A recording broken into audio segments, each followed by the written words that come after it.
नागपुर की सड़कों पर सब कुछ सामान्य लग रहा था।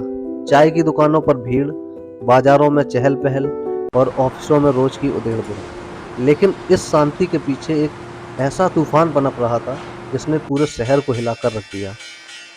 यह कहानी है दो सगे भाइयों, संतोष उर्फ बंटी साहू और जयेश साहू की, जिन्होंने पैसे की भूख में अपने शहर की ईमानदारी को 800 करोड़ की साजिश से कलंकित कर दिया।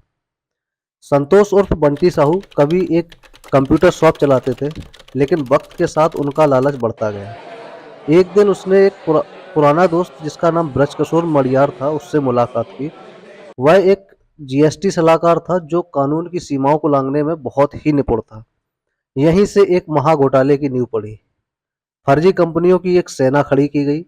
इसके बाद एक कुल 86 कंपनियां खोली गई। इन कंपनियों का ना कोई दफ्तर था, ना कर्मचारी, ना कारोबार, मगर कागजों पर ये करोड़ों का व्यापार कर रही थी।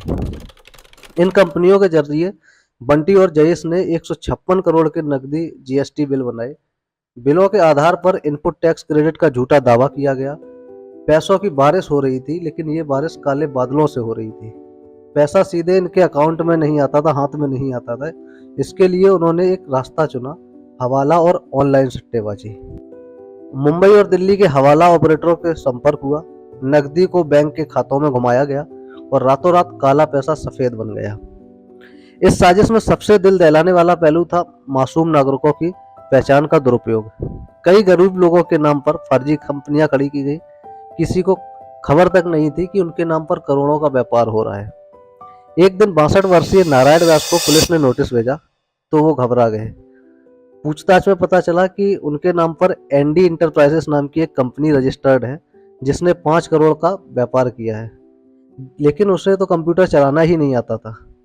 इसी तरह पश्चिम बंगाल से नागपुर आए विश्वजीत रॉय के नाम पर क्षितिज इंटरप्राइजेस नाम की फर्जी कंपनी बनाई गई, जिसने 96.39 करोड़ के नकदी बिल जारी किए।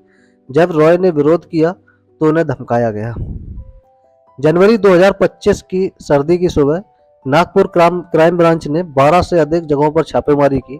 संतोष साहू और उसके साथियों के घरों से लैपटॉप, नकदी रुपए, फर्जी दस्तावेज और बैंक खातों से डिटेल्स मिली। Chartered accountant, real estate agent, hawala operator, हर कोई इस खेल का मोहरा था। 12 आरोपियों में से 5 को गिरफ्तार किया गया और जांच अभी भी जारी है। लेकिन नागपुर की इस घटना ने पूरे देश को चौंका दिया। इस घोटाले ने न सिर्फ सरकार को राजस्व का भारी नुकसान पहुंचाया, बल्कि आम लोगों के भरोसे को भी तोड़ दिया। सरकार ने कई जो फर्जी कंपनियां थी उनका पंजीकरण रद्द किया। जीएसटी विभाग ने करोड़ों की रिकवरी शुरू की। लेकिन एक सवाल आज भी हवा में तैरता है, क्या बंटी और जयेश जैसे लोगों की लालच रुक पाएगी? क्या सिस्टम इतने जल्दी इन घावों को भर पाएगा? कहानी हमारी यहीं पर समाप्त होती है, पर सबक जारी है।